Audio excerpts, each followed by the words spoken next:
Hello students, कैसे हैं सभी। आज हम डिस्कस करेंगे सीबीएसई 2025 में रिलेशंस एंड फंक्शन से आए हुए सभी क्वेश्चंस को। मैंने ऑलमोस्ट हर सेट को एनालाइज किया है। कुल मिलाकर के इस साल 7 सेट आए थे, तो सातों के सातों सेट में रिलेशन एंड फंक्शन से जो क्वेश्चन आए हुए थे वो सब क्वेश्चन मैं आप लोगों के सामने लेकर के आया हूँ। तो चलिए स्टार्ट करते हैं। फर्स्ट क्वेश्चन है, आपको एक फंक्शन दिया हुआ है which is from set of natural number to set of whole number, और उसको कुछ इस तरह से डिफाइन किया गया है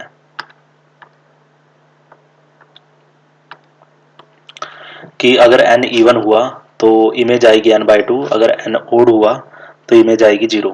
तो आपको बताना है कि ये सिर्फ 1 1 है, ऑप्शन बी में ये सिर्फ ऑन टू है, ऑप्शन सी में ये बाइजेक्शन है, और ऑप्शन डी में ना तो ये ऑन टू है और ना ये 1 1 है। ठीक है, तो अगर मैं फंक्शन का नेचर देखता हूँ, देखना मैं अगर 1 पे इसकी इमेज देखूँ, अब 1 कैसा नंबर है, ओड है, तो 1 पे आएगा 0। अगर मैं 3 पे चेक करूँ तो 3 पे भी क्या आएगा, 0। अगर मैं F5 पे चेक करूँ तो क्या आएगा, 0।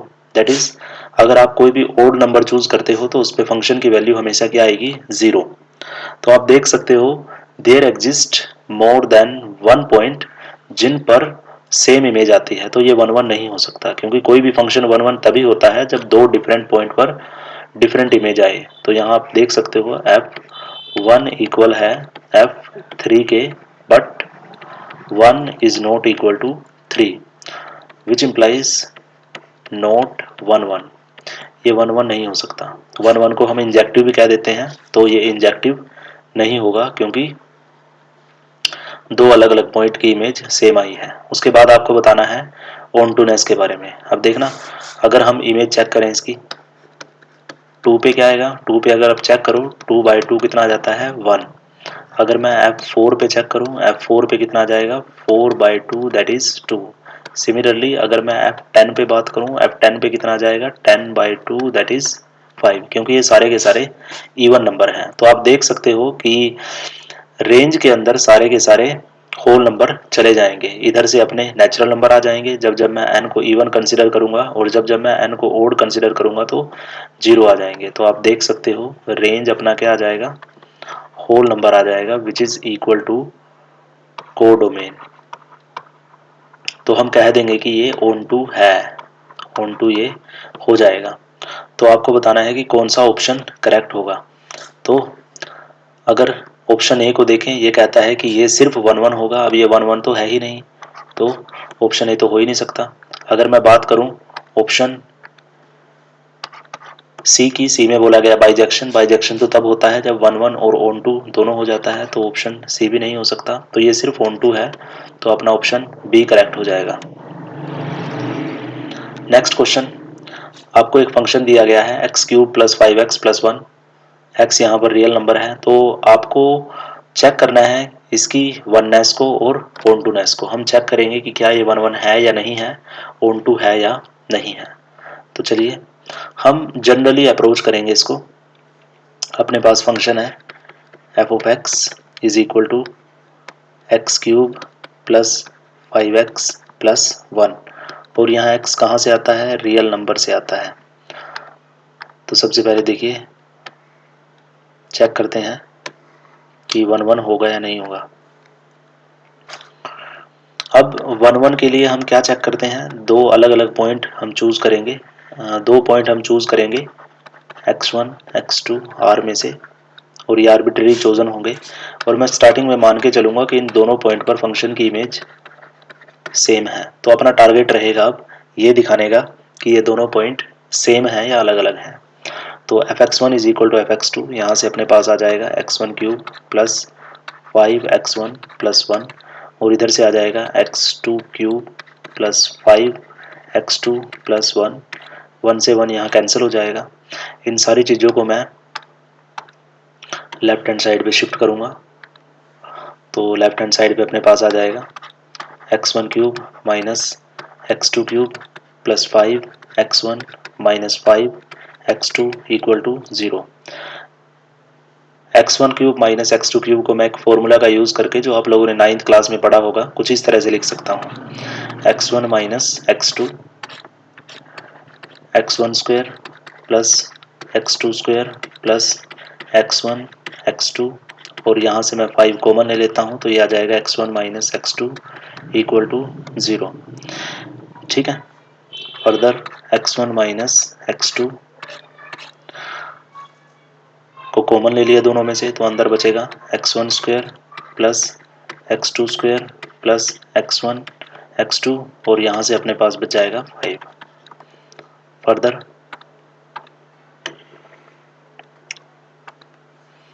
अब देखिए x1 माइनस x2, फर्दर इसको मैं कैसे लिख सकता हूँ, मैं एक परफेक्ट स्क्वायर बनाने की कोशिश करता हूँ इन दोनों टर्म को इकट्ठा करके।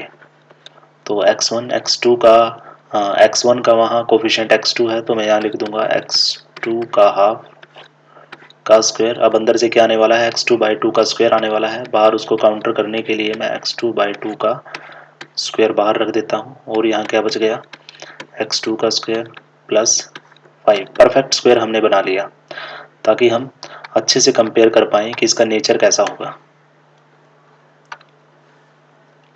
अब देखिए x1 माइनस x2, यहाँ पर आ गया x1 प्लस x2/2 का स्क्वायर।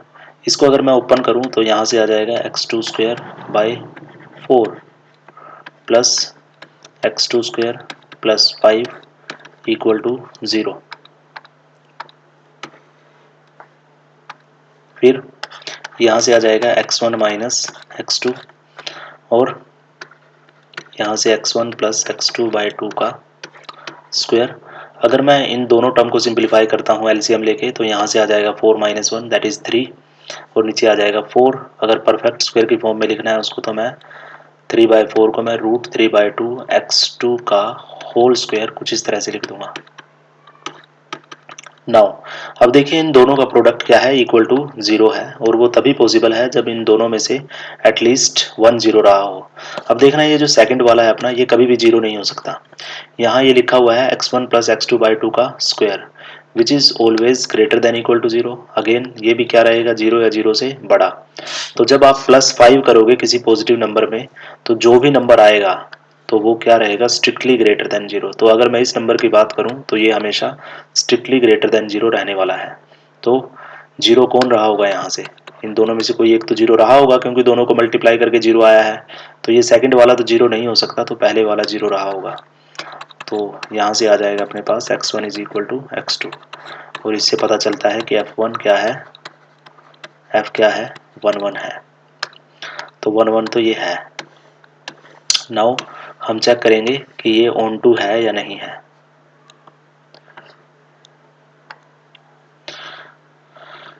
तो फंक्शन है अपना ये। अब क्योंकि ये एक क्यूबिक पोलिनोमियल है और हम जानते हैं अगर कोई क्यूबिक पोलिनोमियल है तो उसका एटलीस्ट 1 रियल रूट तो एग्जिस्ट करता है। तो आप यहाँ बोलोगे being a cubic polynomial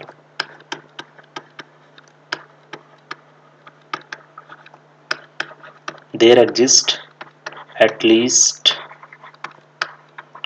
one real root.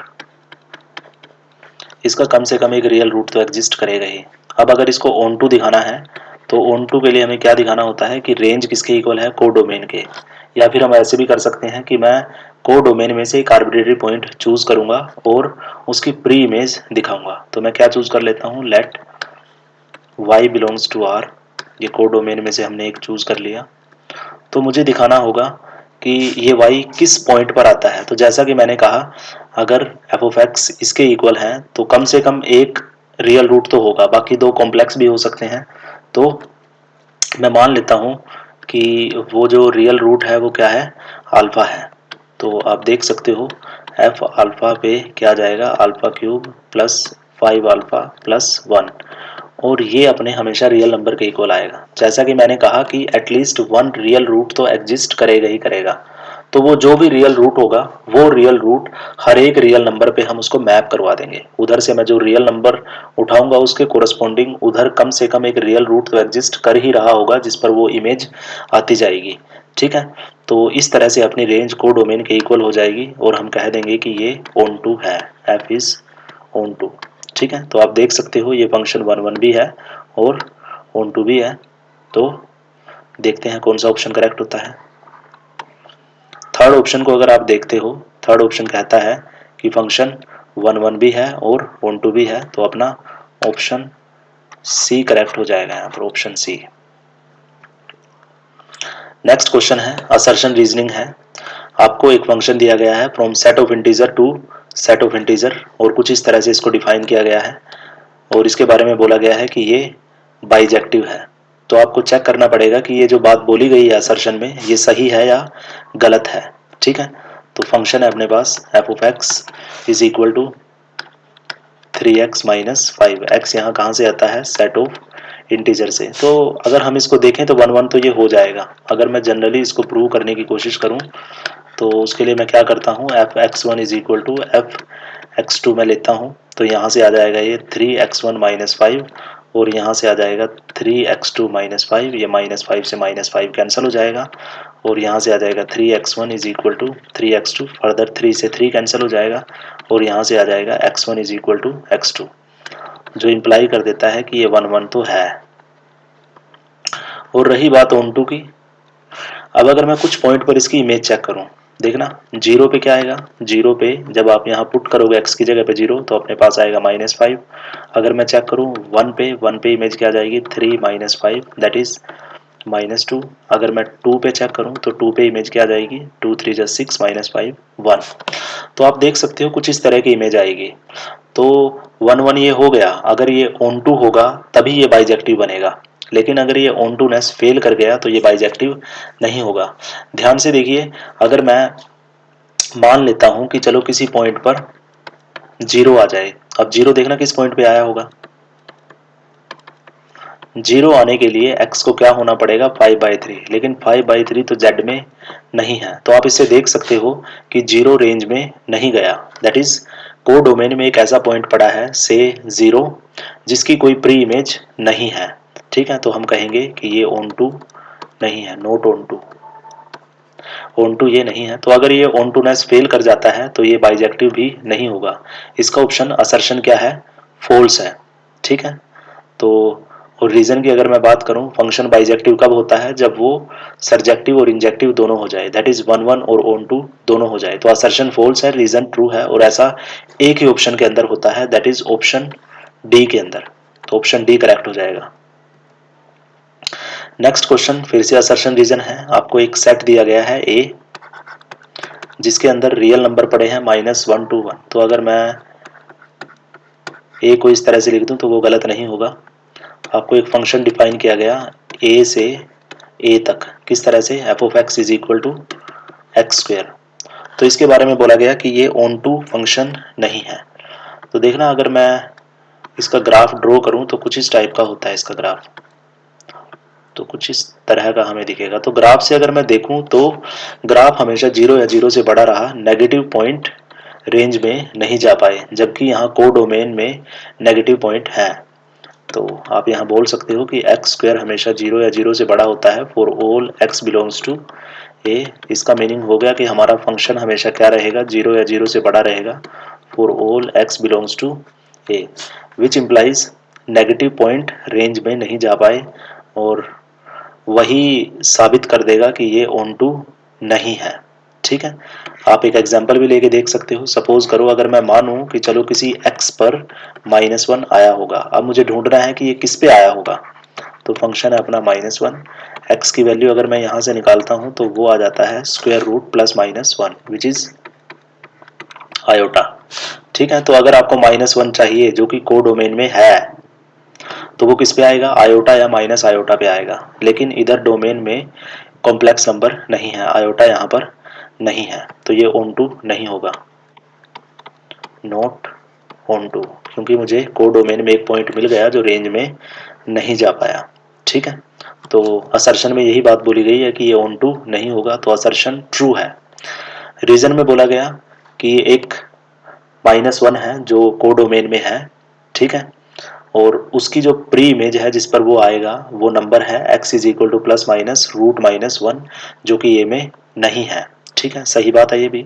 तो ऑप्शन ए भी सही है, आर भी सही है, और रीजन उसको करेक्टली एक्सप्लेन भी कर रहा है, तो ऑप्शन ए करेक्ट हो जाएगा अपना। नेक्स्ट एक रिलेशन दी गई है define over N where N is the set of natural number. ठीक है, रिलेशन को डिफाइन किया गया कुछ इस तरह से कि m रिलेट करेगा n से कब, when m is a multiple of n, जब m क्या हो जाएगा, मल्टीपल ऑफ n हो जाएगा। ठीक है, यहाँ पर k अपना कहाँ से आना है, नेचुरल नंबर से, और ये m और n भी कहाँ से आ रहे हैं, नेचुरल नंबर से। तो आप देख सकते हो m is related to n जब m क्या हो, मल्टीपल हो n का, यानी कि m को अगर हम लिख पाए kn टाइप में, तो आपको चेक करना है कि क्या ये रिफ्लेक्सिव है या नहीं, सिमेट्रिक और ट्रांजिटिव है या नहीं। तो चलिए सबसे पहले चेक करते हैं रिफ्लेक्सिव। रिफ्लेक्सिव कब होता है, जब हर एक एलिमेंट खुद से रिलेट करे। तो मैं यहाँ लिख सकता हूँ since m is equal to m होता है for all m belongs to natural number, या मैं इसको ऐसे भी लिख सकता हूँ m is equal to 1 dot m। आप किसी भी नेचुरल नंबर को उसके मल्टीपल के फॉर्मेट में लिख सकते हो। इसका मीनिंग हो गया कि m is multiple of m for all m belongs to natural number, which implies m belong कर जाएगा r को for all m belongs to natural number. और इसका मीनिंग हो गया कि r क्या है, रिफ्लेक्सिव है, r इज रिफ्लेक्सिव। अब चेक करते हैं सिमेट्री। अब सिमेट्री ये फेल करेगा, तो जब भी आपको ये दिखाना हो कि ये सिमेट्रिक नहीं होगा तो आपको एक काउंटर एग्जाम्पल का सहारा लेना पड़ेगा। आप सहारा ले सकते हो, आपको पता है कि सिंस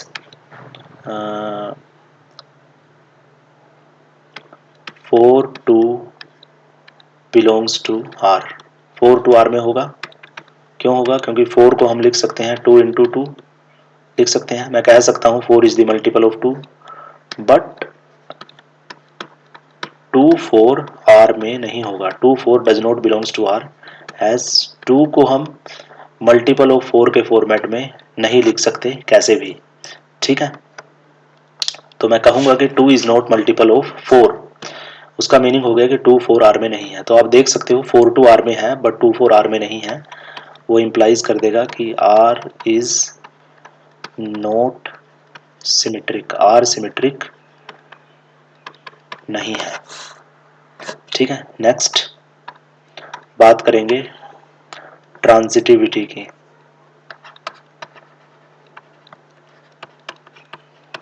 अब ट्रांजिटिव ये हो जाएगा तो हम इसको प्रूव करेंगे जनरली। इसके लिए मैं क्या मान के चलूँगा कि let x y belongs to R and y z belongs to R. अब अगर एक्स वाई आर में है तो जाहिर सी बात है एक्स क्या रहा होगा, multiple of y for some k one. Similarly y z R में है तो वाई क्या रहा होगा, मल्टीपल ऑफ जेड। ठीक है, नाउ मान लो ये अपनी फर्स्ट इक्वेशन है और ये सेकंड इक्वेशन है। मैं क्या करने वाला हूँ, सेकंड में से y की वैल्यू फर्स्ट में रख दूंगा। यहाँ देखिए x k1, ये y की वैल्यू आप यहाँ सब्सटीट्यूट कर दीजिए y की जगह पर, तो ये बन जाएगा k2z। तो ये k1 k2 को हम इकट्ठा कर देंगे तो ये बन जाएगा y is equal to k z, where k is equal to k1 k2।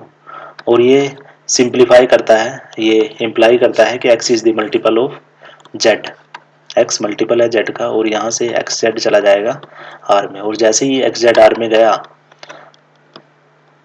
वो प्रूव करेगा कि r इज ट्रांजिटिव, r क्या है, ट्रांजिटिव है। ठीक है, next question. Next question again एक रिलेशन दिया हुआ है आपको on set of real number, और किस तरह से डिफाइन किया गया इसको। x रिलेट करता है y से कब, जब x माइनस वाई प्लस √3 एक इरेशनल नंबर आए। ठीक है, x y यहाँ आते हैं r से, तो आपको वेरीफाई करना है कि ये रिफ्लेक्सिव, सिमेट्रिक और ट्रांजिटिव है या नहीं है। तो सबसे पहले देखना रिलेशन आपको दिया गया, एक्स वाई रिलेट करेगा कब, जब x माइनस वाई प्लस √3 क्या आए, इरेशनल आए।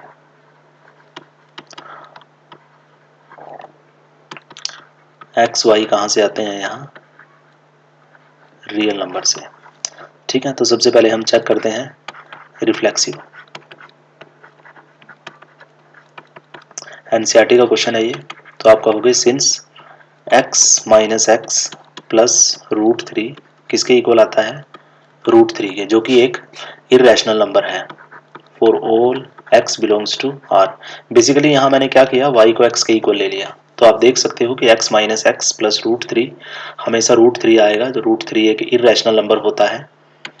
इसका मीनिंग हो जाएगा कि x बिलोंग करेगा r को for all x belongs to r।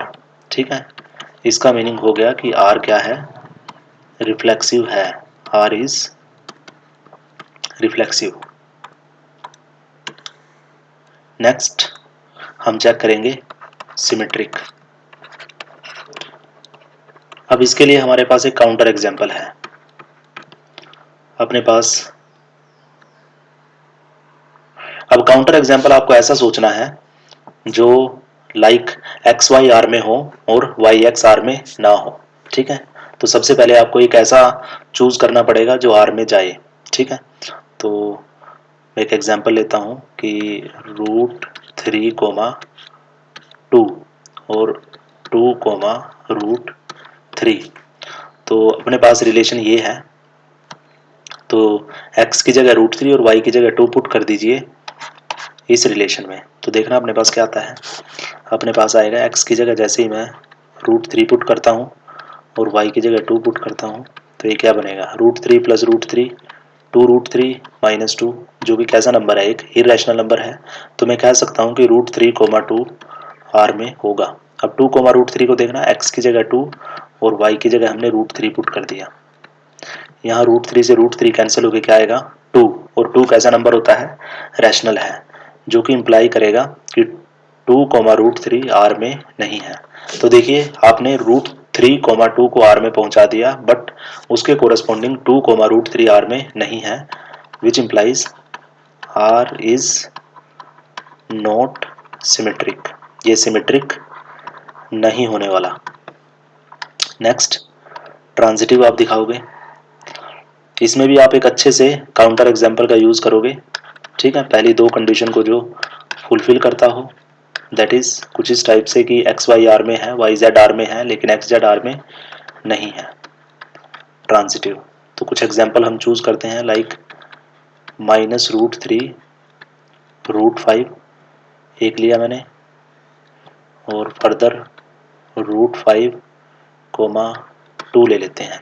तो देखना पहले तो देखते हैं कि ये आर में है या नहीं है। एक्स की जगह माइनस रूट थ्री, वाई की जगह रूट फाइव और प्लस रूट थ्री, यहाँ से ये कैंसिल होकर क्या आता है, माइनस रूट फाइव, जो कि कैसा नंबर है, इरेशनल है।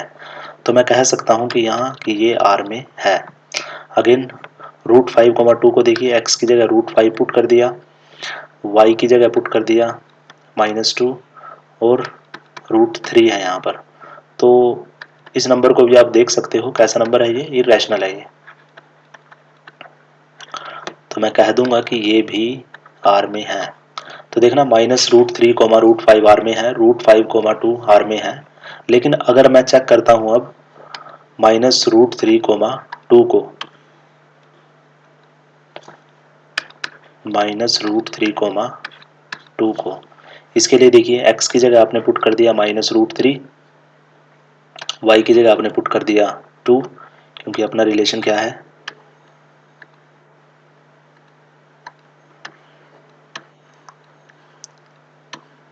रिलेशन देखा जाए तो वो है x minus y root three. So y की जगह पुट कर दिया माइनस टू और यहाँ है प्लस रूट थ्री। तो ये माइनस रूट थ्री से रूट थ्री कैंसिल हो जाएगा, आपके पास आएगा सिर्फ टू, और टू कैसा नंबर है, रैशनल नंबर है। इसका मीनिंग हुआ कि minus root three comma two does not belongs to R. तो आप देखिए आपने एक काउंटर एग्जाम्पल यूज किया, minus root three comma root five जो कि आर में है, root five comma two R में है, लेकिन उसके corresponding minus root three comma two R में नहीं है, जो इम्प्लाई कर देगा आर इज नॉट ट्रांजिटिव, कि ये ट्रांजिटिव नहीं है। ठीक है, नेक्स्ट क्वेश्चन। तो देखिए नेक्स्ट क्वेश्चन ये है, अगेन आई थिंक 2 या 3 मार्क्स का है, चॉइस भी दी गई है इसमें, तो बारी बारी से हम दोनों को डिस्कस करते हैं।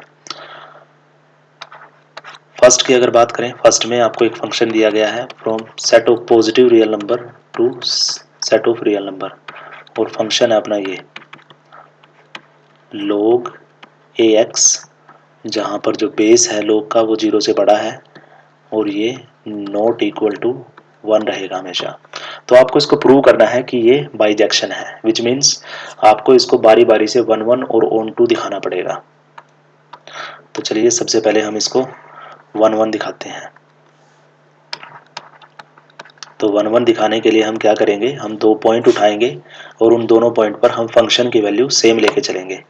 आप बोलोगे यहाँ let f x one is equal to f x two for some x1 x2 belongs to positive real number. अब अपना टारगेट क्या रहेगा, x1 को x2 के इक्वल दिखाना। अगर मैंने x1 को x2 के इक्वल दिखा दिया, वो प्रूव कर देगा कि ये फंक्शन 1 1 है। सो एफ x1 पे फंक्शन की वैल्यू होगी log a x1 और यहाँ से हो जाएगी log a x2। Now taking exponential on both side, हम दोनों तरफ एक्सपोनेंशियल लेंगे और एक्सपोनेंशियल कुछ ये आ जाएगा, क्योंकि यहाँ बेस 10 था तो इसलिए मैंने e नहीं लिया, a लिया है दोनों साइड में। log a x2 ये क्या है, टेकिंग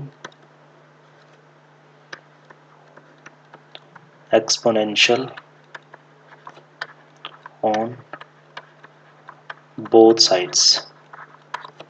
तो यहाँ से अपने पास आ जाएगा x1 is equal to x2। ठीक है, यहाँ पर बेसिकली अपने पास दो रिजल्ट होते हैं, log a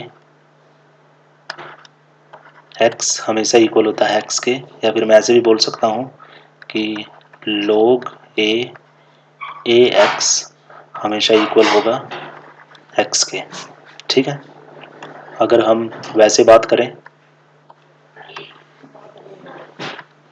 तो ये रिजल्ट था अपने पास कि e log e x equal होता है x के और log e x इक्वल होता है x के। ठीक है, लेकिन यहाँ बेस a था तो इसलिए मैंने taking exponential a on both side लिया है। तो यहाँ से आ गया x1 is equal to x2 के, विच इम्प्लाइज f इज 1 1। तो हम यहाँ से देख सकते हैं कि f 1 1 हो गया। अब आपको दिखाना है कि ये ऑन 2 है।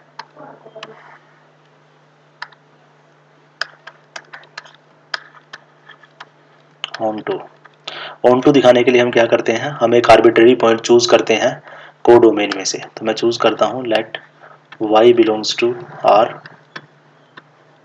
Codomain be an arbitrary element. हमने रैंडमली एक एलिमेंट चूज कर लिया। तो अगर मैंने इसकी प्री इमेज दिखा दी तो हर एलिमेंट की प्री इमेज एग्जिस्ट कर सकती है। तो मैं यहाँ मानूंगा कि चलो ये किसी पॉइंट पर आ गया होगा। यहाँ पर फंक्शन है अपना log a x is equal to y, और ये कब पॉसिबल है, जब ए वाई किसके इक्वल रहा हो, x के। तो log की डेफिनेशन ही अपनी ये होती थी, अगर ए वाई इक्वल एक्स के तो log of x to the base a is y। So log a x को मैं इस तरह से लिख सकता हूँ यहाँ पर। ठीक है, तो अब यहाँ बोलोगे आपने एक रैंडमली आर्बिट्रेरली एक y चूज किया को डोमेन में से, तो उसके कोरस्पॉन्डिंग हमें एक x मिल गया जो कि है ए वाई सच दैट, और मैं इस x पर ये y आता हुआ दिखा दूंगा। फंक्शन में x की जगह ए वाई पुट कर दीजिए, तो यहाँ से अपने पास आ जाएगा y। तो देखिए आपने एक आर्बिट्रेरली y चूज किया था को डोमेन में से, और उसके कोरस्पॉन्डिंग आपने एक x ढूंढ लिया जो कि r में है। ठीक है, और उस x पर वो y आ जाता है, और ये इम्प्लाई कर देता है कि f क्या होगा, ऑन टू होगा। ठीक है, तो फर्स्ट में आपको यही दिखाना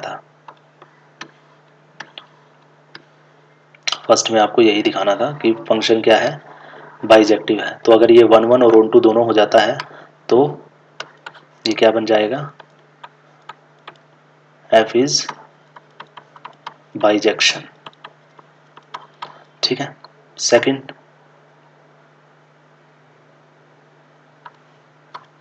चॉइस भी करते हैं इसकी।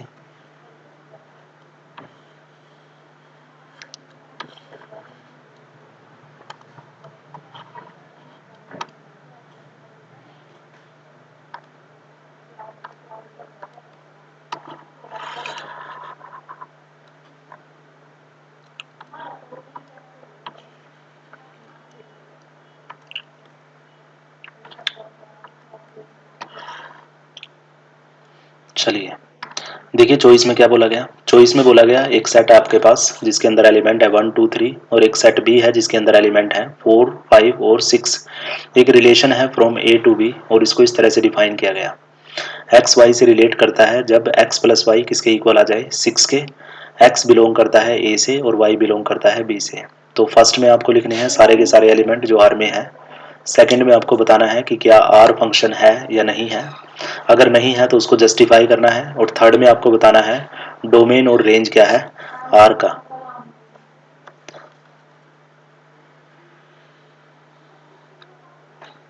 तो देखिए हम रिलेशन को लिखते हैं। सबसे पहले एक्स वाई से रिलेट कब करता है जब एक्स प्लस वाई 6 आता है। तो देखना मैं एक्स की जगह 1 पुट करता हूं तो वाई कितना आ जाता है 5। ध्यान रखिएगा जैसे जैसे आप सेट ए में से एलिमेंट चूज कर रहे हो उसके कोरस्पॉन्डिंग जो वाई आता है वाई कहाँ जाता है बी में। तो वो बी में होना भी चाहिए। तो मैंने एक्स को 1 पुट किया तो वाई कितना आ गया 5। एक्स को जैसे ही मैं 2 डालता हूँ तो वाई कितना आ जाता है 4 जो कि उधर है।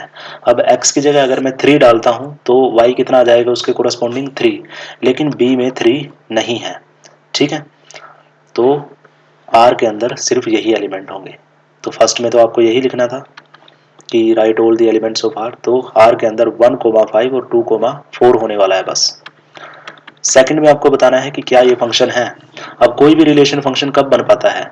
अगर ये रिलेशन है from set A to set B तो कोई भी रिलेशन फंक्शन तभी बन पाएगा जब डोमेन के हर एक पॉइंट पर यूनिक इमेज आए।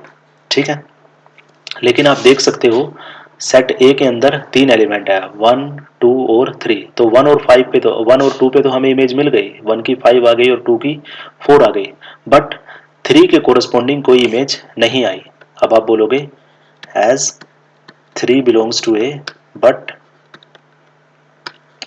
There does not exist any image of 3 under given relation. तो 3 ए में है लेकिन उसके कोरस्पॉन्डिंग दी हुई रिलेशन के अकॉर्डिंग हमें कोई इमेज नहीं मिलती है। तो हम कहेंगे कि डोमेन के हर एक पॉइंट की यूनिक इमेज नहीं है। विच इम्प्लाइज ये जो रिलेशन है R is not a function. ये फंक्शन नहीं है। थर्ड में आपको लिखना है कि डोमेन और रेंज क्या है इसका। थर्ड में ये बहुत इजी है। डोमेन में कौन कौन से एलिमेंट जाएंगे। अगर मैं रिलेशन को देखता हूं तो उसमें 1,5 और 2,4 है। तो डोमेन में जाएंगे सभी ऑर्डर्ड पेयर के फर्स्ट एलिमेंट दैट इज 1,2। यहाँ 2 आ जाएगा क्योंकि फर्स्ट एलिमेंट यहाँ 1 है और यहाँ 2 है। इसी तरह रेंज में कौन जाएगा जो अपनी रिलेशन आई है उसके जो सारे के सारे सेकंड एलिमेंट होते हैं हर एक ऑर्डर्ड पेयर के वो सारे मिल करके रेंज बनाते हैं। तो रेंज में जाएगा 5,4। ठीक है, नेक्स्ट क्वेश्चन। ये एक केस स्टडी है तो चलिए समझते हैं पहले इसको क्या है ये। इसमें बोला गया a classroom teacher is keen to assess the learning of her student the concept of relation taught to them. एक क्लासरूम टीचर है जो अपने बच्चों को कॉन्सेप्ट पढ़ाता है रिलेशन का और वो उसको असेस करना चाहता है चेक करना चाहता है कि बच्चों ने कितना सीखा और कितना नहीं सीखा। तो she write the following 5 relations each define on the set A is equal to 1 2 3। तो उसका पता करने के लिए वो क्या करता है 5 रिलेशन डिफाइन करता है जो कि नीचे दी गई है R1 R2 R3 R4 R5। तो the students are asked to answer the following question about the above relation. और स्टूडेंट से इन रिलेशन के बारे में कुछ क्वेश्चन पुट करता है वो कुछ क्वेश्चन पूछता है। फर्स्ट क्वेश्चन है identify the relation which is reflexive transitive but not symmetric. तो फर्स्ट क्वेश्चन में आपसे पूछा गया कि वो कौन सी रिलेशन है जो रिफ्लेक्सिव है ट्रांजिटिव है लेकिन सिमेट्रिक नहीं है। जैसा कि आप सब जानते हैं कोई भी रिलेशन रिफ्लेक्सिव कब होती है जब उसमें हर एक एलिमेंट का रिफ्लेक्शन हो। अगर मैं यहाँ बात करूँ ये रिलेशन डिफाइन है सेट ए के अंदर सेट ए के ऊपर जिसके अंदर एलिमेंट है 1 2 और 3। तो रिफ्लेक्सिव होने के लिए किसी भी रिलेशन के अंदर 1 1 2 2 और 3 3 का होना जरूरी है। ठीक है, सिमेट्रिक आपको पता है अगर एक्स वाई है तो वाई एक्स भी होना चाहिए। और ट्रांजिटिव क्या होता है अगर एक्स वाई है वाई जेड है तो एक्स जेड भी होना चाहिए। तो फर्स्ट क्वेश्चन के अंदर आपको ऐसी रिलेशन चूज करनी है जो रिफ्लेक्सिव हो। तो अगर आप R1 को देखो, इसमें 1 1 2 2 3 3 नहीं है, तो ये रिफ्लेक्सिव नहीं होगी। R2 को अगर आप देखो तो इसके अंदर 1 1 2 2 3 3 नहीं है, तो ये रिफ्लेक्सिव नहीं होगी। सेम R3 भी रिफ्लेक्सिव नहीं होगा। R4 और R5 के अंदर 1 1 2 2 और 3 3 है, तो R4 और R5 हमारे फर्स्ट क्वेश्चन के आंसर हो सकते हैं। ठीक है, तो रिफ्लेक्सिव तो ये है। उसके बाद इसने कहा कि साथ में ट्रांजिटिव भी होना चाहिए, लेकिन अगर मैं R5 को देखता हूं तो देखना 2 3 है इसमें, 2 3 पे गया, आगे 3 2 पे गया, तो 2 2 इसमें है। और चेक करते हैं, 2 1 पे गया और आगे 1 2 पे गया, 2 2 भी इसमें है, 3 2 पे है और 2 1 पे है, तो इसमें 3 1 होना चाहिए, बट इसमें 3 1 नहीं है। तो आपको ऐसा चूज करना है जो ट्रांजिटिव हो, लेकिन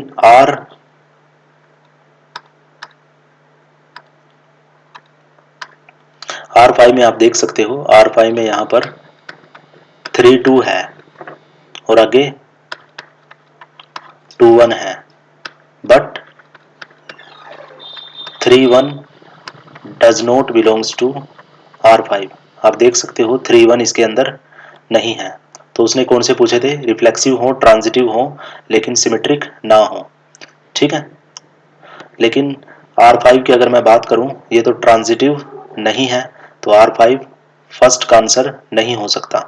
लेकिन आप फोर्थ को देखते हो, वो रिफ्लेक्सिव है, वो ट्रांजिटिव भी है। 1 2 पे गया, 2 आगे 2 पे गया, तो 1 2 इसमें है, 2 2 पे है।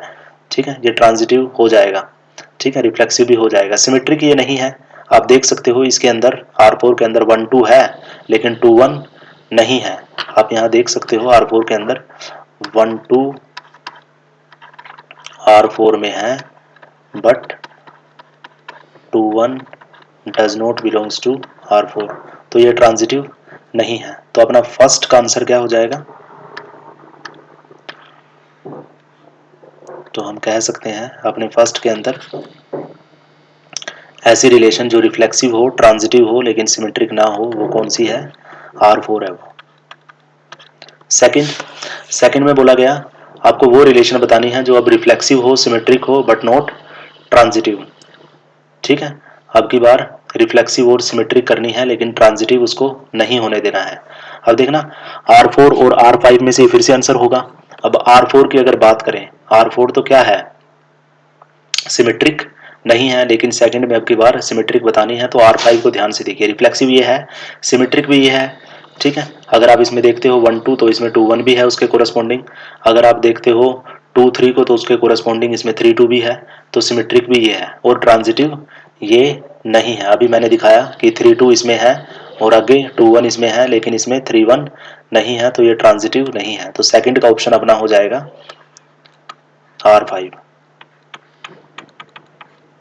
थर्ड, आपको ऐसी रिलेशन बतानी है जो सिमेट्रिक हो, लेकिन ना तो रिफ्लेक्सिव हो और ना ही ट्रांजिटिव हो। तो सीधी सी बात है, R4 और R5 तो इसमें नहीं जा सकते, क्योंकि R4 और R5 तो दोनों के दोनों कैसे हैं? रिफ्लेक्सिव हैं। तो इसमें जो जा सकता है वो R1 R2 और R3 में से जा सकता है। तो चलिए देखते हैं, रिफ्लेक्सिव नहीं होनी चाहिए और साथ में क्या होनी चाहिए? सिमेट्रिक। अब देखना R2 को अगर मैं देखता हूँ, 1 2 है लेकिन 2 1 नहीं है, 1 3 है लेकिन 3 1 नहीं है, तो इसमें R2 नहीं जा सकती, R2 इसमें नहीं जा सकती। अगर आप R1 को देखते हो 2 3 है, तो उसके कोरस्पॉन्डिंग 3 2 भी है। ठीक है, तो सिमेट्रिक है, रिफ्लेक्सिव नहीं है। और अगर बात करें ट्रांजिटिव की, इसने कहा था कि ट्रांजिटिव भी नहीं होना चाहिए। R1 को अगर मैं देखूं 2 3 पे गया और 3 2 पे गया, तो इसमें 2 2 होना चाहिए था अगर इसको ट्रांजिटिव होना है, लेकिन उसने पूछा ही हमसे वो है कि ट्रांजिटिव ना हो।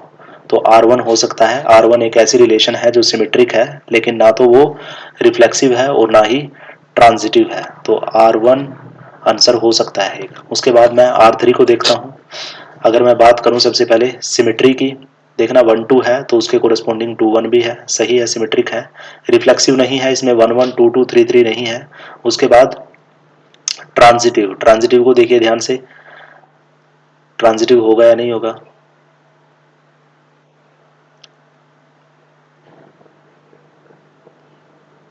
ट्रांजिटिव को अगर देखें 1 2 पे गया और 2 1 पे गया तो इसमें 1 1 होना चाहिए, 1 1 इसमें है। तो 2 1 पे गया और 1 1 पे गया तो 2 1 इसमें होना चाहिए, 2 1 इसमें है।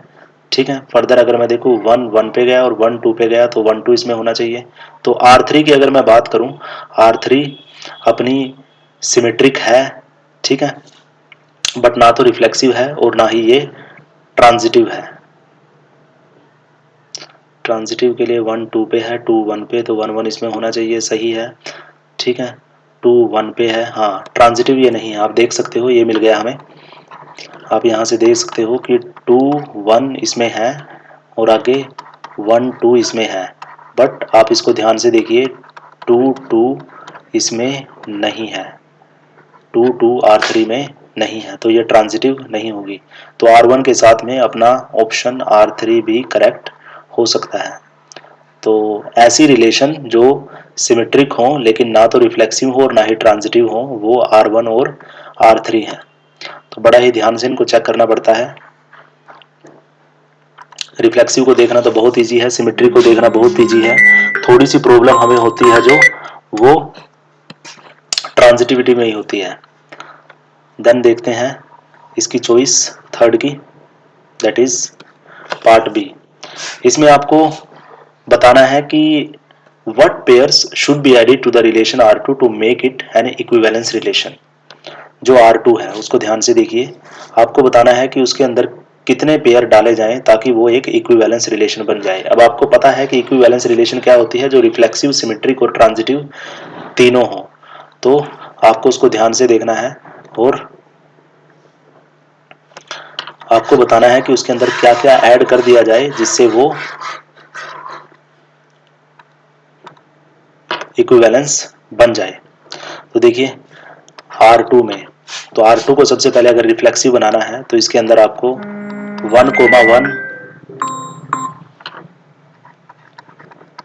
2,2 और 3,3 को डालना ही पड़ेगा। ठीक है, तो इससे ये क्या हो गई, रिफ्लेक्सिव हो गई। उसके बाद इसकी सिमेट्री को मेंटेन करना पड़ेगा। अगर इसमें 1 2 है तो आपको इसमें 2 1 को डालना पड़ेगा, अगर इसमें 1 3 है तो आपको इसमें 3 1 को डालना पड़ेगा, अगर इसमें 3 2 है तो आपको इसमें 2 3 को डालना पड़ेगा। तो टोटल 9 हो गए, 2 4 6 और 3 उधर है, तो टोटल 9 हो गए, बस इससे ज़्यादा एग्जिस्ट नहीं करेंगे। तो आप देख सकते हो अगर आपको R2 को इक्विवेलेंस रिलेशन बनाना है तो इसके अंदर 1 1 2 2 3 3 2 1 3 1 और 2 3 को आपको डालना पड़ेगा। ठीक है, 2 1 हमने क्यों डाला, क्योंकि इसमें 1 2 ऑलरेडी पड़ा हुआ था सिमेट्री को मेंटेन रखने के लिए। 1 3 उसमें था तो उसके कोरस्पॉन्डिंग 3 1 भी होना चाहिए, 3 2 उसमें था तो उसके कोरस्पॉन्डिंग 2 3 भी होना चाहिए। ठीक है, तो ये पेयर्स हो सकते हैं। नेक्स्ट फिर से केस स्टडी है। इसमें बोला गया a school is organising a debate competition with participant as speaker and these are judged by judges J1, J2, J3. Each speaker can be assigned one judge. Let R be a relation from S to J defined as X relate करता है Y से कब, when speaker X is judged by judge Y। ठीक है, so based on the above answer the following question। तो एक school एक debate competition organise करवाता है, जो सेट एस है उसके अंदर स्पीकर्स हैं S1, S2, S3 और S4, और उनको जज करने के लिए जजेस हैं सेट जे के अंदर J1, J2, J3, 3 जजेस हैं अपने पास।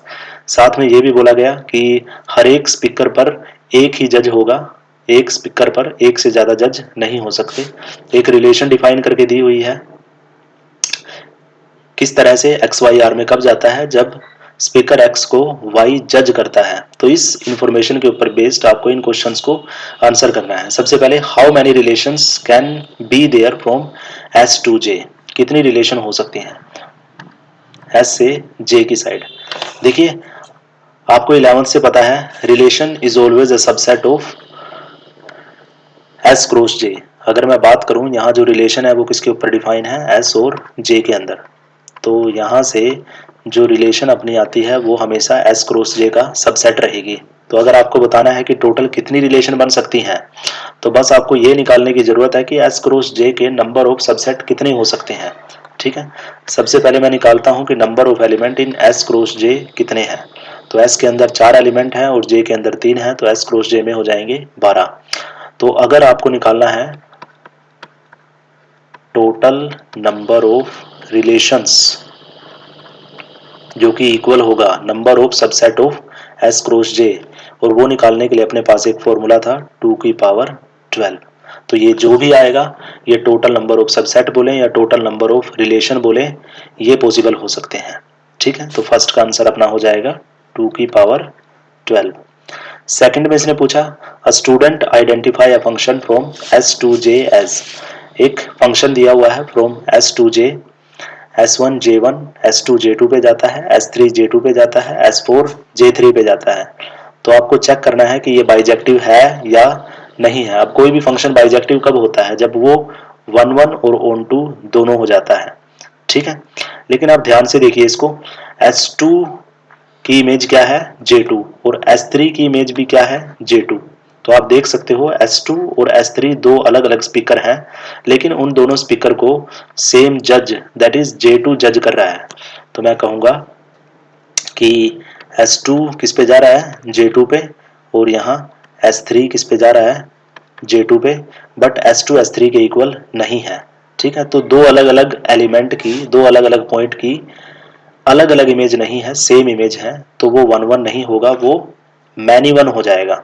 ठीक है, तो जैसे ही ये 1 1 को फेल कर देता है तो ये बाइजेक्टिव नहीं होगा, नोट बाइजेक्टिव। तो आप कहोगे इसको नोट बाइजेक्टिव। ठीक है, आप यहाँ बताओगे अच्छे से कि S2 J2 पे गया और S3 J2 पे गया, but S2 is not equal to S3, which implies जो ये फंक्शन है f इज ये 1 1 नहीं है, नोट 1 1, और 1 1 ना होने की वजह से ये बाइजेक्टिव नहीं हो पाया। ठीक है, थर्ड में आपको बताना है कि how many 1 1 functions can be there, how many 1 1 functions can be there from S to J। अब देखिए number of element in S कितने हैं, अगर मैं निकालूं number of element in S के अंदर 4 स्पीकर हैं, and number of element in J 3 जज हैं। तो याद रखिएगा, अगर आपको एक फंक्शन दे रखा है फ्रॉम A टू B, 1 1 होने की पॉसिबिलिटी तभी होती है जब नंबर ऑफ एलिमेंट A के अंदर और जो नंबर ऑफ एलिमेंट B के अंदर है उनके बीच में ये रिलेशन हो। जब number of element in A is less than और equal to number of element in B हो, तब जाकर के वो दिया हुआ फंक्शन 1 1 हो सकता है, कई बार नहीं भी होता। बट अगर number of element in A greater आ जाए number of element in B से, तो उस केस में हमें पता है there exist no 1 1 function, so there will be no 1 1 functions. इस केस में हमें पता है तो there will be no 1 1 function. तो इस केस में एक भी 1 1 फंक्शन नहीं होगा, क्योंकि अगर आप बनाने की कोशिश भी करोगे, आपके पास S1 S2 S3 S4 हैं और इधर J1 J2 J3 है। मान लो मैंने S1 को असाइन करवा दिया J2, S2 को असाइन करवा दिया J1, S3 को असाइन कर दिया J3, अब S4 बच गया।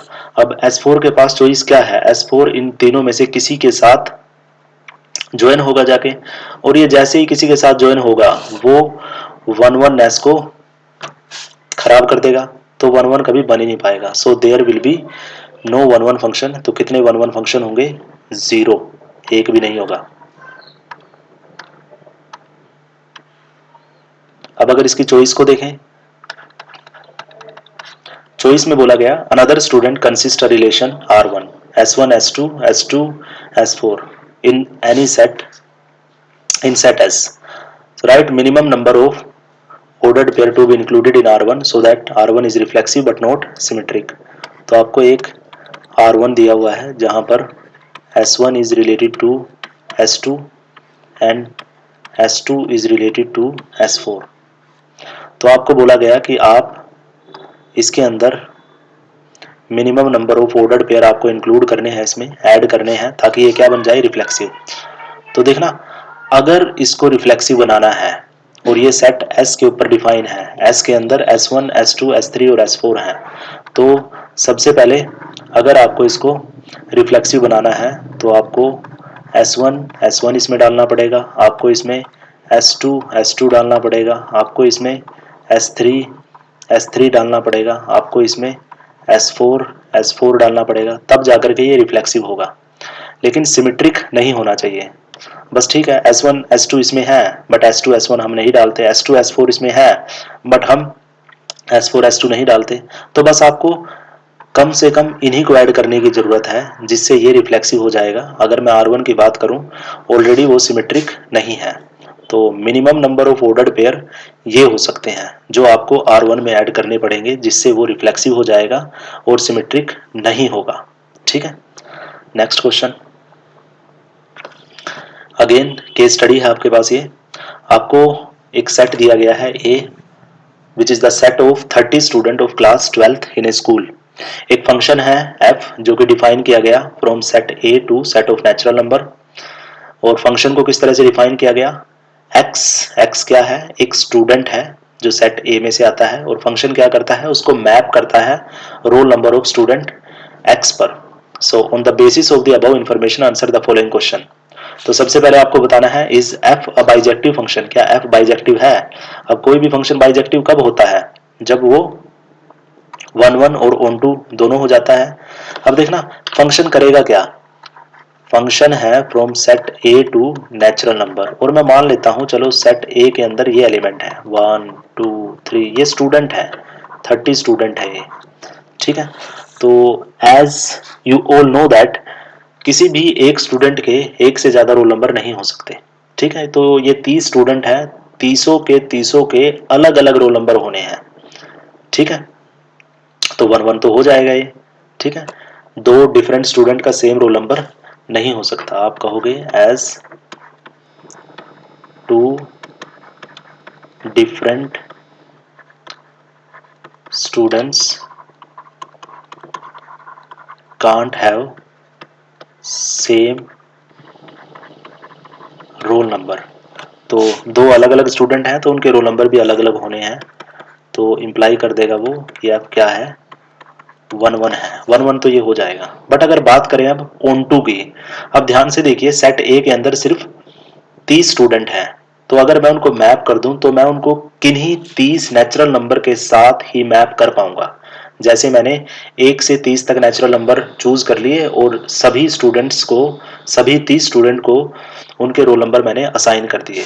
लेकिन 30 के बाद भी तो है नेचुरल नंबर, नेचुरल नंबर में तो क्या है, नेचुरल नंबर को अगर मैं देखूं, नेचुरल नंबर में 1 2 3 अप टू 30 के बाद भी जो एलिमेंट है 31 है, 32 है, तो इस तरह से तो मैं बोल सकता हूं कि 31 नेचुरल नंबर में है लेकिन 31 की कोई प्री इमेज नहीं है, जो कि प्रूव कर देगा कि ये ऑन टू नहीं है।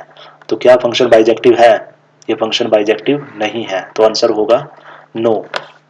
सेकंड में आपको बताना है give reason to support your answer to first. तो जो रीजन मैंने आपको दिया आप लिख सकते हो कि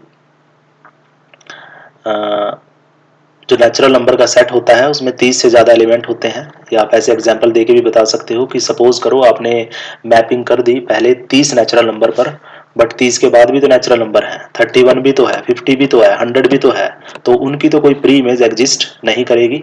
तो आप ये आंसर लिख सकते हो अपने आंसर को सपोर्ट करने के लिए, ये रीज़न आप दे सकते हो सेकंड में। थर्ड में बोला गया, थर्ड में बोला गया let R be a relation defined by the teacher to plan the seating arrangement of student in pair. R एक रिलेशन डिफाइन की गई एक टीचर के द्वारा उनकी सिटिंग अरेंजमेंट के लिए पेयर्स में।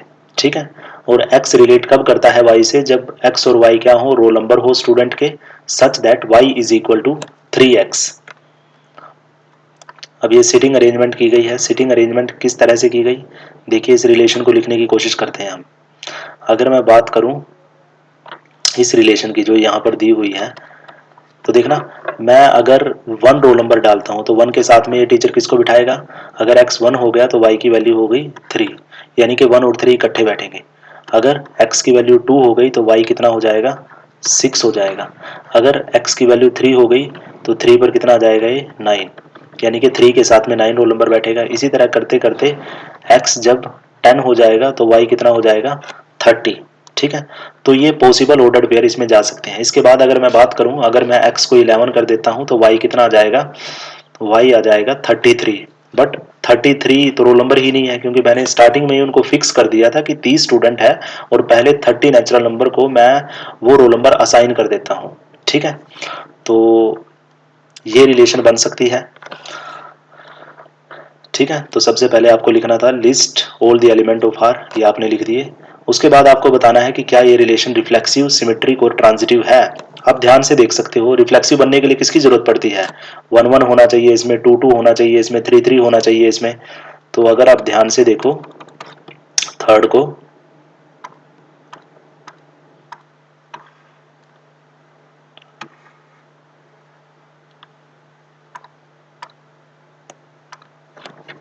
आप अगर ध्यान से देखो, आप देख सकते हो कि 1 1 does not belongs to R, as जो रिलेशन आपको दी हुई है उसके अकॉर्डिंग रिलेशन दी हुई थी आपको y is equal to 3x, 1 1 इसमें आर में नहीं होगा। 1 1 आर में क्यों नहीं होगा, क्योंकि 1 इज नॉट इक्वल टू 3। अगर मैं यहाँ पुट करूँ तो 1 1 तो आर में तभी जा सकता है जब 1 किसके इक्वल आ जाए, 3 के इक्वल आ जाए, लेकिन ऐसा होगा ही नहीं। तो 1 1 आर में नहीं है, 2 2 आर में नहीं है, 3 3 आर में नहीं है, इस वजह से ये रिलेशन रिफ्लेक्सिव नहीं है। सिमेट्रिक की अगर बात करें, देखना इसमें 1 3 है, सिमेट्रिक के लिए आप बोलोगे, कोई भी एक एग्जांपल आप चूज कर सकते हो। आप कहोगे कि 1 3 बिलोंग करता है आर को, but 3 1 does not belongs to R. 3 1 R में नहीं होगा, क्यों नहीं होगा, क्योंकि 3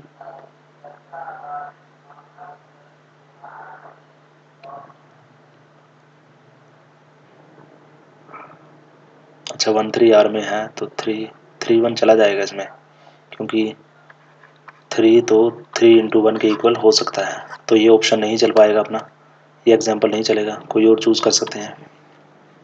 देखिए जो अपने पास है कोई और चूज करते हैं, जैसे 2 6 है तो 6 2 इसमें जाएगा।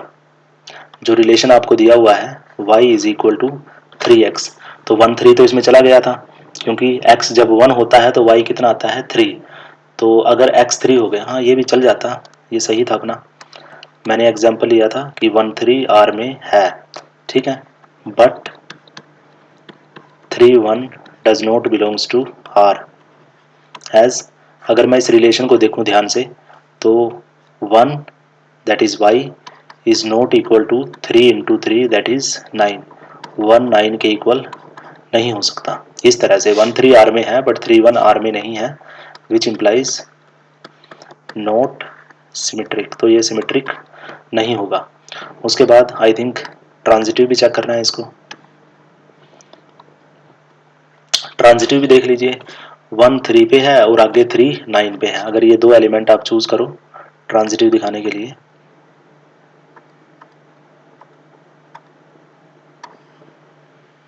ट्रांजिटिव दिखाने के लिए आप रिलेशन में कह सकते हो कि 1 3 आर में है और फर्दर 3 9 आर में है, बट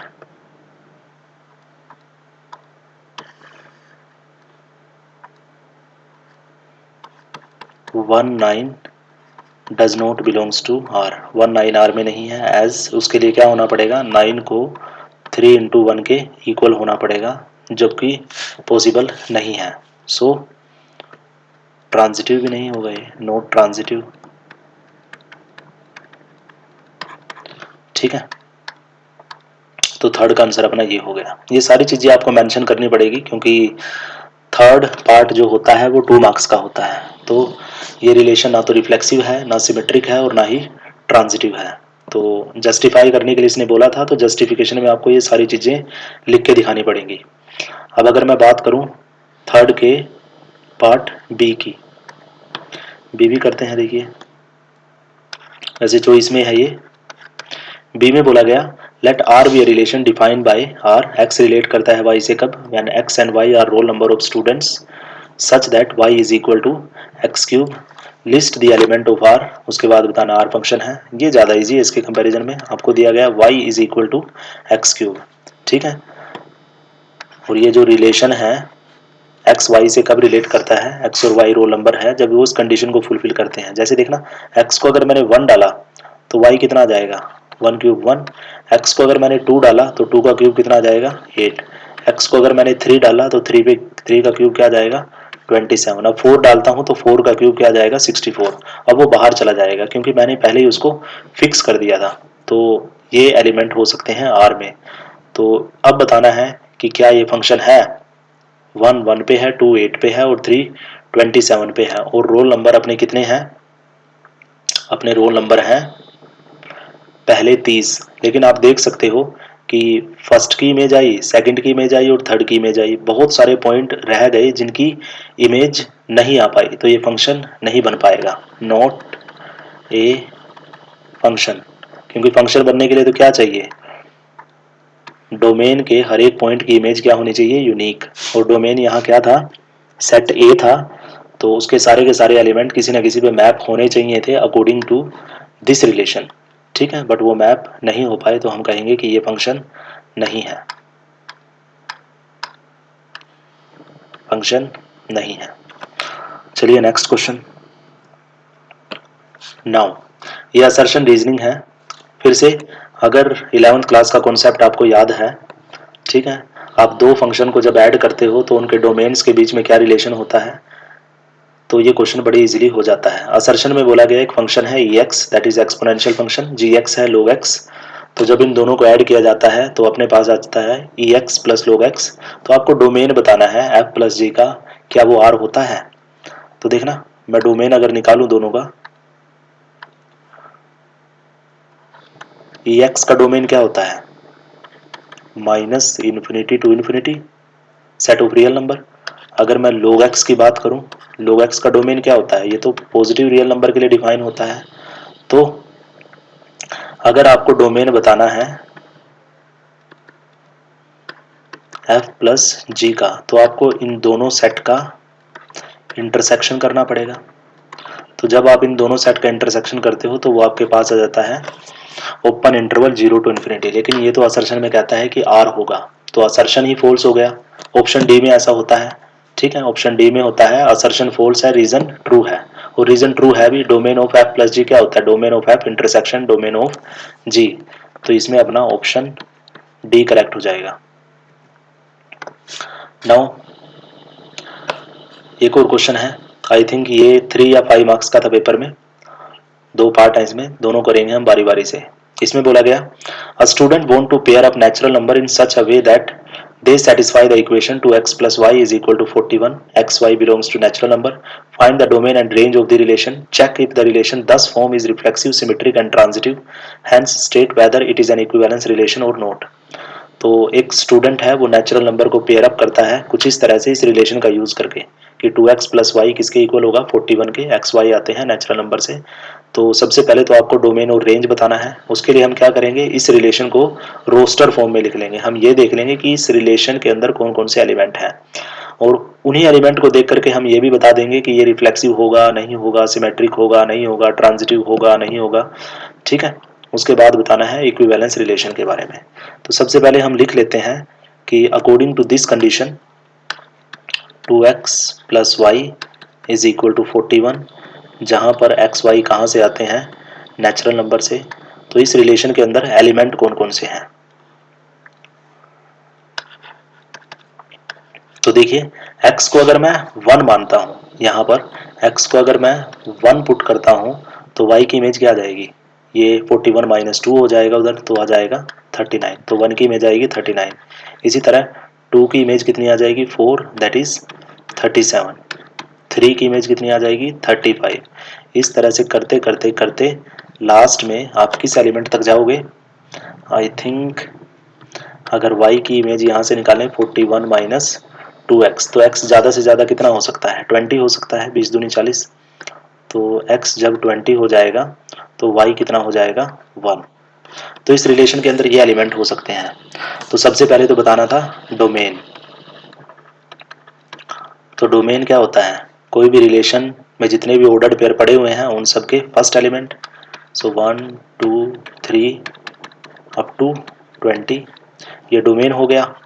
और उसके बाद बताना है रेंज क्या होगी। रेंज क्या हो जाता है, set of all the second element 39 37 35, और ऐसे करते करते कहाँ तक 1 तक। उसके बाद इसकी रिफ्लेक्सिव के बारे में, सिमेट्री के बारे में और ट्रांजिटिविटी के बारे में बताना है आपको। तो सबसे पहले देखिए रिफ्लेक्सिव है या नहीं है। आप देख सकते हो रिफ्लेक्सिव नहीं होगा ये, क्योंकि रिफ्लेक्सिव होने के लिए 1 1 2 2 3 3 कुछ ऐसे एलिमेंट होने चाहिए इसके अंदर। आप बोलोगे क्योंकि 1 1 does not belongs to R, क्योंकि 1 1 इस कंडीशन को सेटिस्फाई नहीं करता है, क्योंकि 2 × 1 + 1 डज नॉट इक्वल टू 41, ठीक है, which implies not reflexive, reflexive ये नहीं होगा। अब सिमेट्री देखिए, सिमेट्री के लिए अगेन आप कह सकते हो कि लेट से 1,39 इसमें है। आप कहोगे कि 1,39 belongs to R but 39,1 does not belongs to R, as वो इस कंडीशन को सेटिस्फाई नहीं करेगा। आप देख सकते हो 2 × 39 + 1 डज नॉट इक्वल टू 41। तो 139 आर में है बट 39,1 आर में नहीं है, which implies R is not symmetric, symmetric भी नहीं है ये। उसके बाद आपको बताना है ट्रांजिटिविटी के बारे में। तो रिलेशन को ध्यान से देखिए, देखना 1 गया 39 पे, आगे 39 तो आएगा ही नहीं इसमें। 1 39 पे है, 2 37 पे है, 3 35 पे है और आगे जाके 2 1 पे है। आप इस एलिमेंट को उठा सकते हो। लास्ट का एलिमेंट आप ध्यान से देखिए कि 20,1 आर में है और 1,39 आर में है। मैं इसका सहारा ले सकता हूँ ट्रांजिटिव ना दिखाने के लिए। मैं कहूँगा क्योंकि 20,1 आर में है और 39,1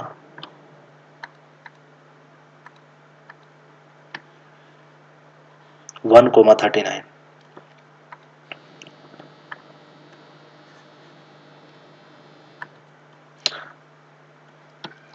1,39 आर में है। तो आप देख सकते हो 21 आर में है और आगे 1,39 आर में है, but 20,39 does not belongs to R, as 2 × 20 + 39 does not equal to 41। जो इक्वेशन हमारी दी हुई थी ये उसको सेटिस्फाई नहीं करता, विच इम्प्लाइज ये ट्रांजिटिव भी नहीं होगा, नॉट ट्रांजिटिव, ट्रांजिटिव भी नहीं होगा। तो उसके बाद बताना है इसकी इक्विवेलेंस रिलेशन के बारे में। तो ना तो ये रिफ्लेक्सिव हुआ, ना सिमेट्रिक हुआ, ना ट्रांजिटिव हुआ। सो देयरफॉर हम कहेंगे it's not equivalence relation, equivalence relation ये नहीं होने वाला। अब इसकी चॉइस करेंगे हम।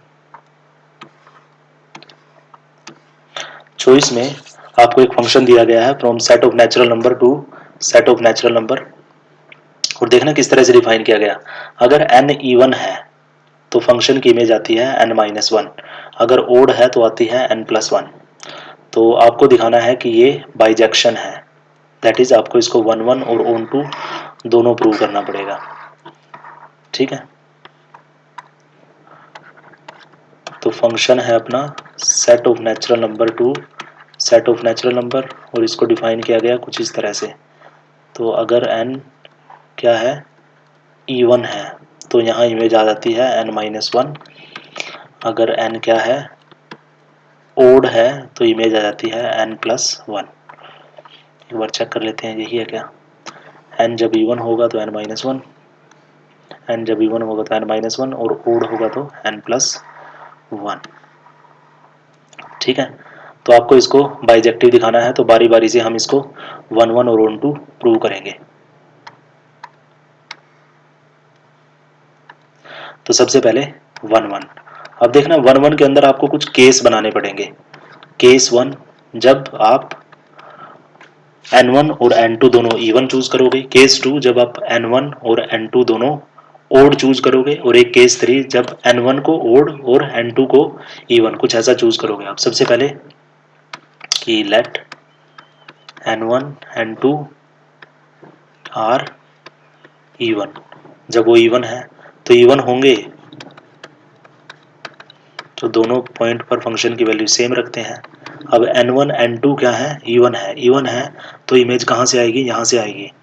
तो ये बन जाएगा n1 minus one n2 minus one. यहाँ माइनस वन से माइनस वन कैंसिल हो जाएगा और यहाँ से आ जाएगा n1 माइनस n2।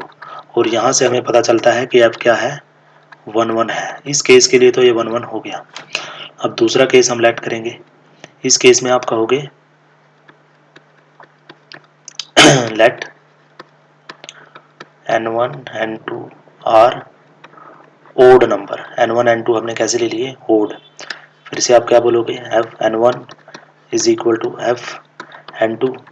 अब अगर n1 n2 ओड है तो इस केस में इमेज यहाँ से आएगी n1 प्लस वन और n2 प्लस वन। यहाँ प्लस वन से प्लस वन कैंसिल हो जाएगा और यहाँ से आ जाएगा आपके पास n1 is equal to n2। तो इस केस में भी ये 1 1 हो जाता है, विच इम्प्लाइज f इज 1 1। एक थर्ड केस बनेगा, उसको भी डिस्कस करते हैं। इस केस में मैं क्या बोल देता हूँ, let n1 is even and n2 is odd. n2 को ओड मान लेते हैं। तो अब जाहिर सी बात है n1 कैसा नंबर है, इवन नंबर है, और n2 कैसा नंबर है, ओड नंबर है। तो n1 n2 के इक्वल तो नहीं हो सकता, क्योंकि कोई भी इवन नंबर ओड नंबर के इक्वल नहीं होता है। अब अगर मैं एफ n1 पर इमेज निकालूं, अब n1 क्या है, इवन है। तो इवन के केस में इमेज आती है अपनी n माइनस वन। तो n1 अगर इवन है तो यहाँ से इमेज अपनी आएगी n1 माइनस वन, और n2 अगर ओड है तो यहाँ से इमेज आएगी n2 प्लस वन। तो आप देख सकते हो कि एफ n1 इक्वल नहीं है एफ n2 के। और ये भी डेफिनेशन थी 1 1 की, अगर दोनों पॉइंट अलग अलग हैं तो उन दोनों पॉइंट पर इमेज भी अगर अलग अलग आए तो हम कहेंगे f क्या होता है, 1 1। f is 1 1। तो तीनों केस को अगर देखें तो तीनों केस से हमें पता चलता है कि फंक्शन 1 1 है, thus f इज 1 1। ओवरऑल अगर देखा जाए तो फंक्शन अपना 1 1 है। अब आपको दिखाना है ऑन टू। अब ऑन टू के लिए आप क्या करोगे, आप ये दिखाओगे कि जो रेंज है कोडोमेन के इक्वल है, या फिर कहें कि कोडोमेन यानी कि कोडोमेन क्या है यहाँ पर अपना,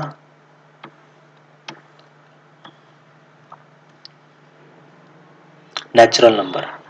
तो आप दिखाओगे कि हर एक नेचुरल नंबर की कोई प्री इमेज एग्जिस्ट करती है। तो मैं बारी बारी से क्या करता हूँ, पहले मैं एक y चूज करता हूँ, let y belongs to natural number that is codomain. मैं कह देता हूँ कि ये क्या है, be a let say even number, be an even number. मैंने सबसे पहले इवन नंबर चूज कर लिया। अब देखना, अगर मैं रिलेशन को देखूं, जो अपना फंक्शन दिया हुआ है f of n is equal to n minus one, जब एन क्या हो, इवन हो, और एन प्लस वन जब एन क्या हो, ओड हो। अब y क्या आया, इवन आया। अब इवन किस पे आया, इवन किस पे आएगा, जब n क्या रहा होगा, ओड रहा होगा, है ना।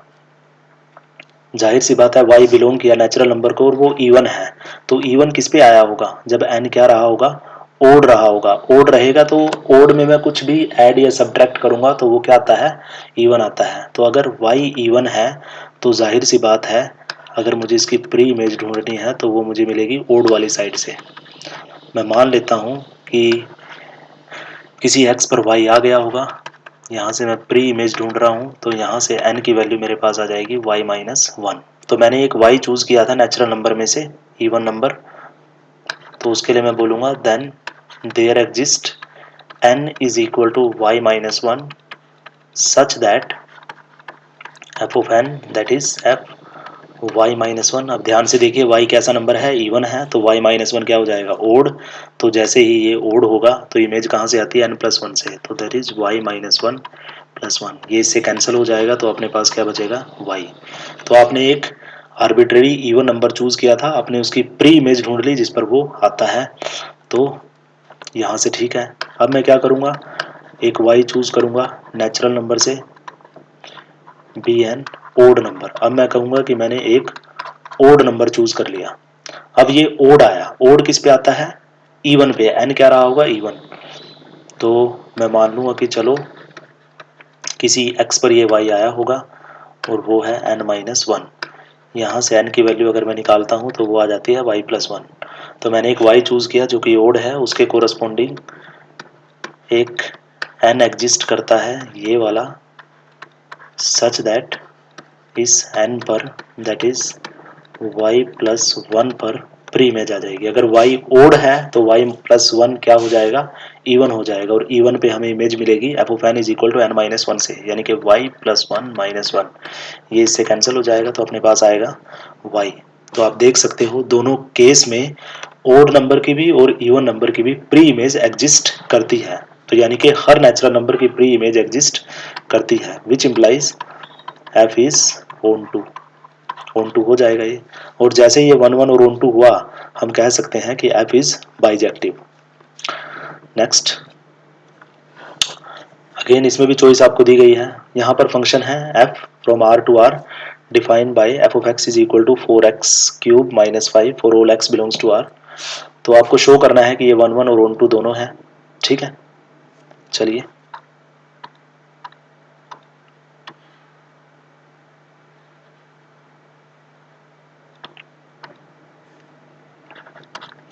फंक्शन है f of x is equal to 4x³ - 5 for all x belongs to r। x कहाँ से आते हैं, r से। तो देखना सबसे पहले 1-1 अगर हम दिखाएं तो 1-1 के लिए आप क्या कहोगे, दो पॉइंट चूज करोगे, x1 और x2, कि let f(x1) is equal to f(x2) which implies 4x1³ - 5 4x2³ - 5। यहाँ से -5 से -5 कैंसिल, और यहाँ से 4x1³ is equal to 4x2³, यहाँ से 4 से 4 कैंसिल हो जाएगा। आप चाहो तो इसको एक साइड पे लेके भी आ सकते हो, ठीक है।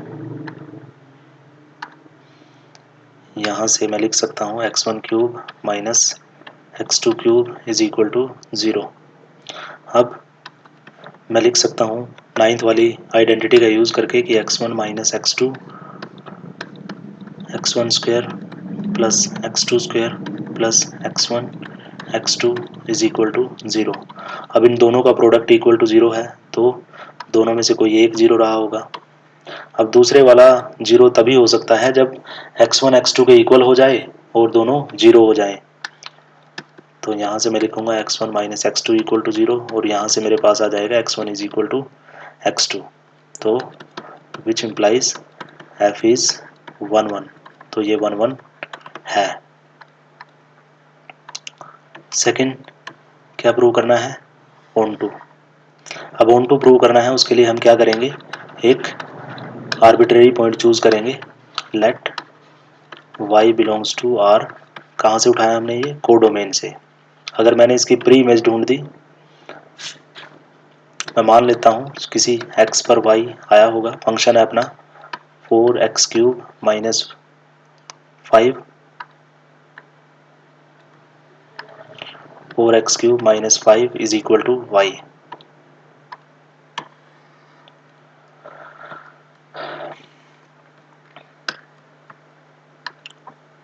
सो यहाँ से आ जाएगा 4x³ is equal to y plus 5, x³ यहाँ से अगर निकालें तो वो आ जाएगा y plus 5 by 4, which implies x is equal to cube root आ जाएगा इसका, y plus 5 by 4 cube root, ठीक है। तो मैंने एक आर्बिट्रेरी y चूज किया था कोडोमेन में से, देन मैं लिखूंगा there exist x is equal to y plus 5 by 4 की power 1/3 such that f of x is equal to, x की जगह हम पुट कर देंगे y प्लस 5 बाई 4 1/3। फंक्शन है अपना 4x³ तो 4x की जगह मैं पुट करूँगा y + 5 बाई 4 की पावर 1/3 और बाहर इसकी पावर है 3 - 5। इसको सिंप्लीफाई करेंगे अब हम। यहाँ एक्सपोनेंट लो से 3 से 3 कैंसिल, फिर अंदर 4 से 4 कैंसिल, तो अपने पास बचेगा y + 5 - 5। ये 5 से 5 कैंसिल हो जाएगा और अपने पास आ गया y। तो मैंने एक आर्बिट्रेरी y चूज़ किया था कोडोमेन में से, उसके कोरस्पॉन्डिंग मैंने x ढूंढ लिया जिस पर वो आता है। तो अगर मुझे ये एक आर्बिट्रेरी पॉइंट के लिए उसकी प्री इमेज मिल सकती है तो हर पॉइंट के लिए मिल जाएगी। Which implies f is onto, जो इम्प्लाई कर देगा कि f क्या है, ऑन टू है। इसकी चॉइस भी कर लेते हैं।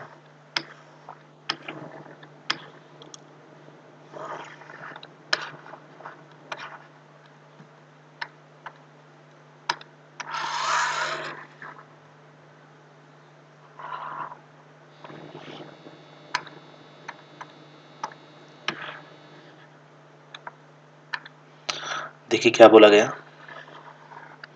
आर एक रिलेशन है defined on A set n of natural number such that, एक रिलेशन आपको दी हुई है जहां पर x y से कब रिलेट करता है, जब x y क्या हो, is a square of natural number, और एक्स वाई कहाँ से आते हैं, सेट ऑफ नेचुरल नंबर से। एक्स वाई से रिलेट कब करेगा, जब एक्स वाई क्या होगा, स्क्वायर ऑफ नेचुरल नंबर, मतलब ये एक स्क्वायर आए, एक्स वाई नेचुरल है। तो आपको बताना है कि ये रिलेशन इक्विवेलेंस रिलेशन है या नहीं है। फर्स्टली हम रिफ्लेक्सिव देखेंगे इसको। रिफ्लेक्सिव में आप लिखोगे since x into x that is x square is a square of natural number होता है for all x belongs to n। आप कोई भी नेचुरल नंबर उठा लो तो x इंटू एक्स उस नेचुरल नंबर का स्क्वायर ही होता है। So x into x is equal to x square is a square of natural number for all x belongs to, which implies x belongs to r for all x belongs to natural number. ऐसा होते ही मैं कह दूंगा कि r is reflexive, reflexive है वो। अब दिखाना है symmetric,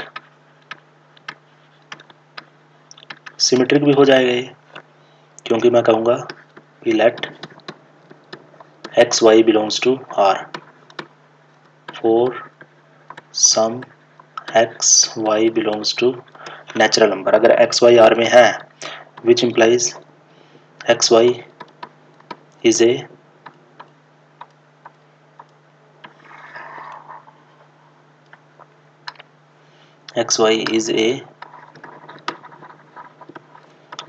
square of natural number.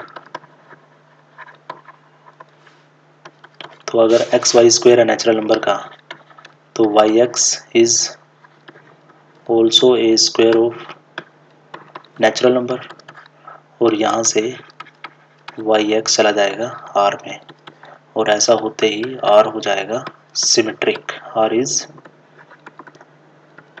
Symmetric. Now finally transitive.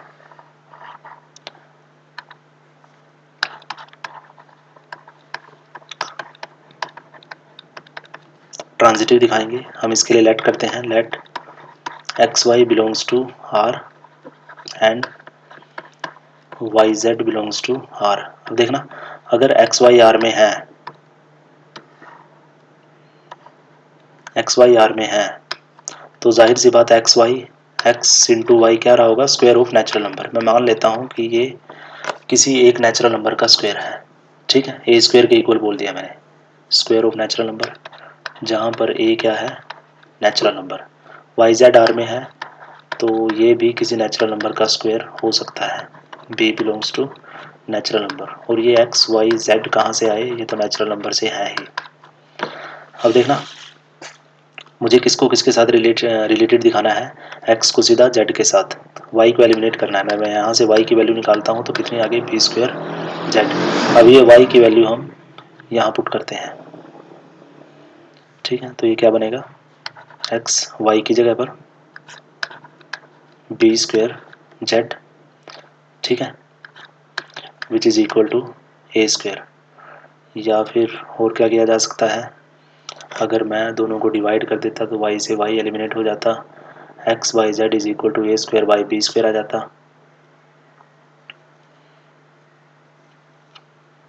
और एक्स वाई आर में है तो x y can be written in this form square of natural number, y z R में है तो वाई जेड को हम इस तरह से लिख सकते हैं, ठीक है। तो आई थिंक ठीक है ये ऐसे भी। तो बट एक्स और जेड साथ में आने चाहिए थे, तब जा कर के हम कह सकते हैं कि एक्स और जेड के बीच में ये रिलेशन है, ठीक है। और कोई वे हो सकता है लिखने का, x y is equal to a square जहाँ पर ए नेचुरल नंबर है, y z is equal to b square जहाँ पर y is equal to b square z. Y को एलिमिनेट करना होता है बेसिकली, यहाँ से मैंने वाई की वैल्यू निकाल ली, that is b square by z. अगर मैं यहाँ पर इसको पुट कर देता हूँ तो मेरे पास आ जाता है ये, चलो एक्स बी स्क्वायर, अगर मैं जेड को इधर ले आता हूँ तो बेसिकली मुझे दिखाना था एक्स और जेड, जेड की वैल्यू निकालते हैं, इसको हटाते हैं यहाँ से,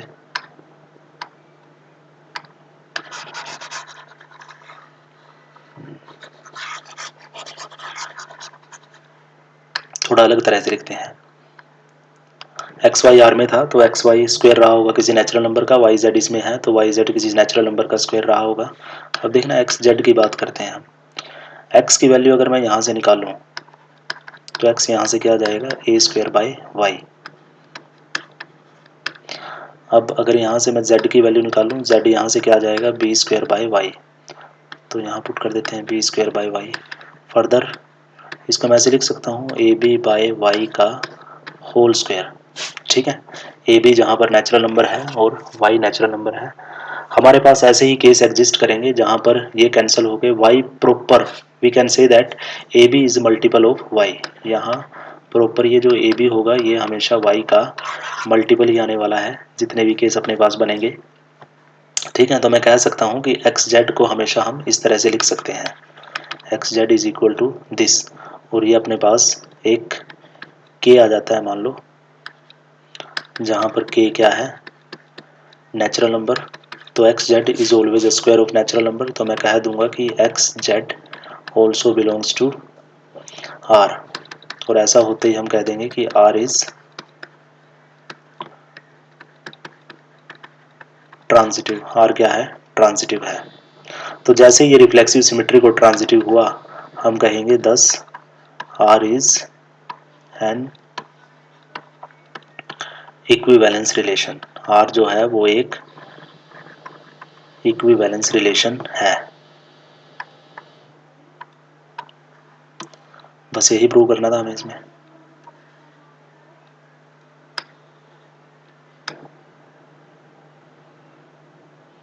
ठीक है। नेक्स्ट, ये लास्ट क्वेश्चन है अपना।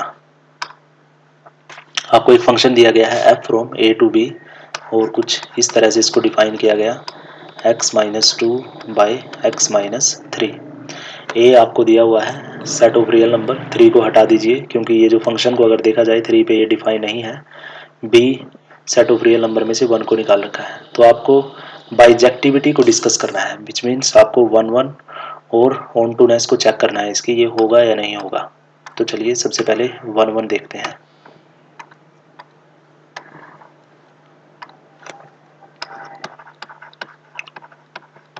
One one, so let f x1 is equal to f x2 for sum x1 x2 belongs to a। मैंने दो x1 x2 चूज कर लिए आर्बिट्रेरली a में से, और उन दोनों पर फंक्शन की वैल्यू सेम रखती। तो यहाँ से अगर मैं इसको सिंप्लीफाई करता हूँ,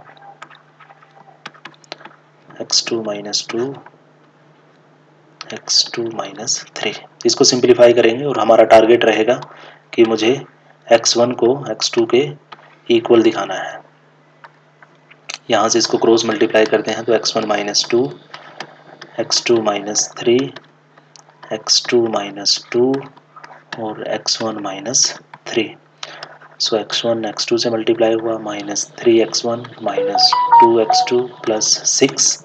यहाँ से आ जाता है x1 x2 minus 3x2 minus 2x1 plus 6। ये 6 से 6 कैंसिल हुआ, x1 x2 से x1 x2 कैंसिल हुआ। नाउ माइनस 2x2 को इधर ले आओ प्लस 3x2 और इधर है माइनस 2x1 प्लस 3x1 को मैं इधर ले आया तो इधर से आ जाता है x2 और इधर से आ गया x1। तो देखिए आप फंक्शन की वैल्यू x1 x2 पे सेम लेके चले थे और आपने x1 x2 को ही सेम दिखा दिया, विच इम्प्लाइज f इज 1 1। ये 1 1 है। अब ऑन टू देखते हैं। इसके लिए मैं क्या करूँगा, एक y चूज करूँगा। Let y belongs to b, that is codomain. अब मैं मान लूँगा, वैसे मुझे इसके कोरस्पॉन्डिंग इसकी प्री इमेज ढूंढनी है। मैं मान लेता हूँ चलो ये किसी x पर आया होगा और जो अपना फंक्शन है वो है x minus 2, x minus 3, x minus 2। अपना फंक्शन है x minus 2 by x minus 3। Function है x minus 2 by x minus 3। अब यहाँ से हम x की वैल्यू निकालेंगे। x के लिए इसको सोल्व करेंगे। इसको मैं क्रॉस मल्टीप्लाई करता हूँ तो x माइनस 2 इक्वल आ जाता है y x माइनस 3 के। सो यहाँ से x minus 2 x y minus 3y।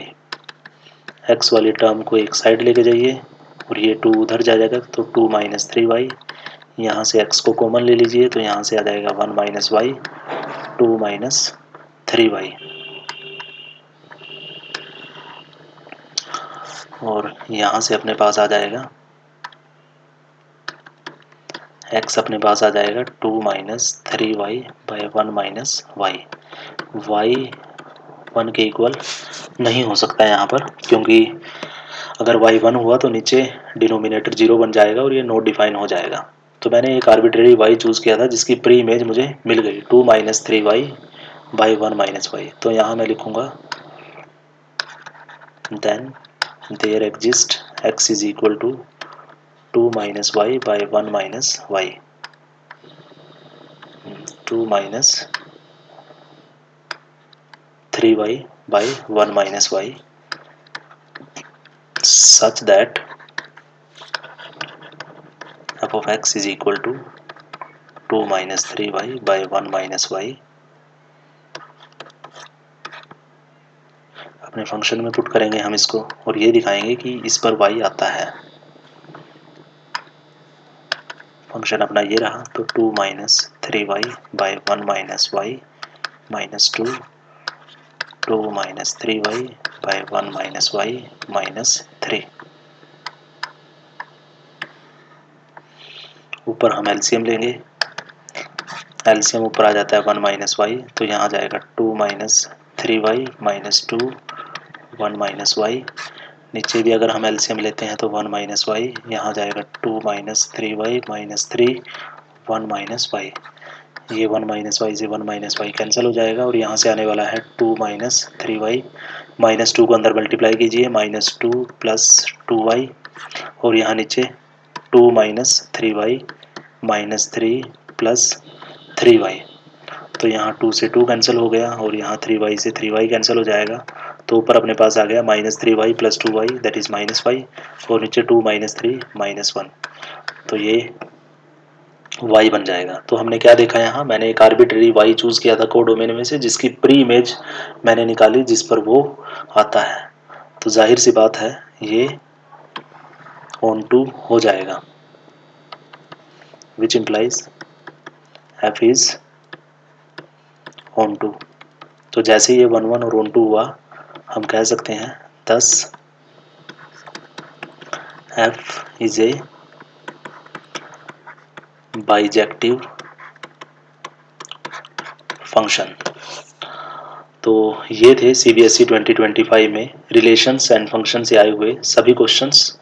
मैंने लगभग सभी क्वेश्चन को उठाया है, ठीक है। अगर देखा जाए तो असर्शन रीजनिंग भी आई है इस चैप्टर से, केस स्टडी भी 3 से 4 आई है इस चैप्टर से, और 1 ऑनटूनेस के ऊपर क्वेश्चन है।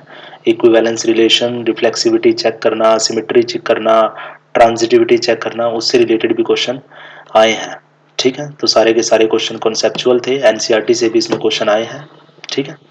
सो अगर आपको वीडियो अच्छी लगी तो लाइक कीजिएगा, सब्सक्राइब कीजिएगा, दोस्तों के साथ शेयर कीजिएगा। थैंक यू सो मच, मिलते हैं नेक्स्ट वीडियो में।